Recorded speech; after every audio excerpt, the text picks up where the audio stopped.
podcast de l'article de Aziz Bousseta publié sur lodigi.ma. L'auteur a intitulé son article « Le semi-sommet d'Alger et nos relations avec les Algériens ». Il commence son article ainsi.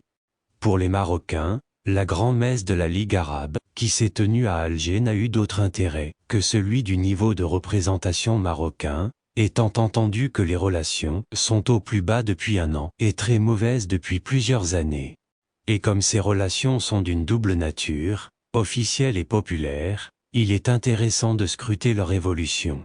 Sans remonter aux années boumediennes et à cette très forte aversion qui caractérisait les sentiments de l'ancien chef de l'État à l'égard du Maroc, souvent ordurière, comme l'avait rapporté Jean Daniel, il y a toujours eu une relation de crispation entre Alger et Rabat, crispation ponctuée de périodes de détente, plutôt rares et brèves, à l'image de cette embellie de 1988 à 1992, du temps de Chadi Ben Djedid.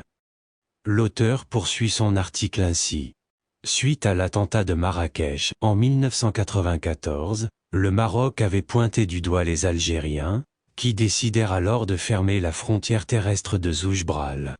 Depuis, tout va de mal en pis, avant que rien n'aille tout court, en dépit des kawa-kawa tonitrués de part et d'autre de la frontière, et n'ayant pas de véritable résonance au sein des deux sociétés qui se sont éloignées d'année en année, de décade en décennie. Cet éloignement s'affirme malgré de très brefs moments de communion entre les deux peuples, séparés par l'éducation, la pratique politique, le rapport à l'histoire, et par rapport à l'avenir.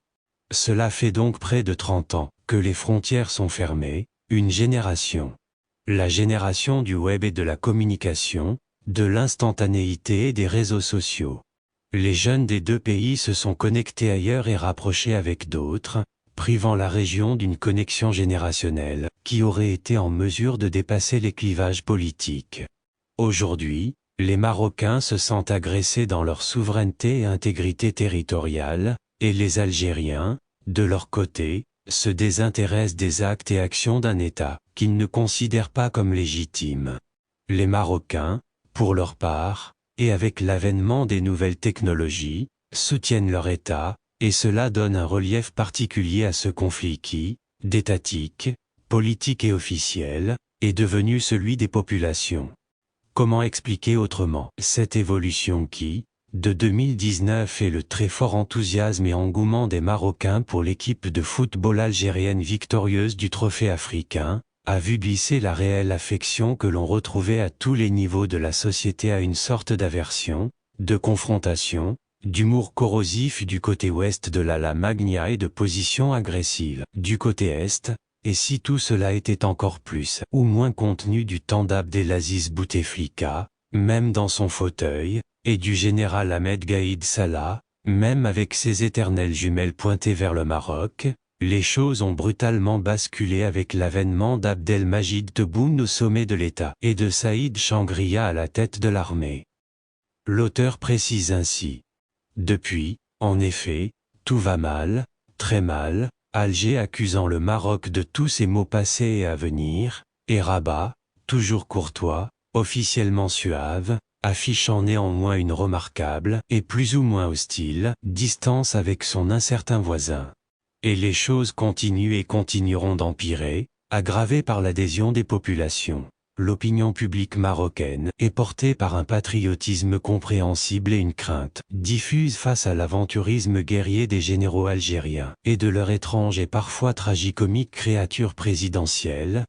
Quant à la population algérienne, elle est plus préoccupée par ses conditions de vie et inquiète de ses dirigeants irréguliers, incertains, agressifs et pétris de certitude, en plus d'être géopolitiquement myope, en s'adossant militairement à un pays militairement affaibli et diplomatiquement de plus en plus isolé.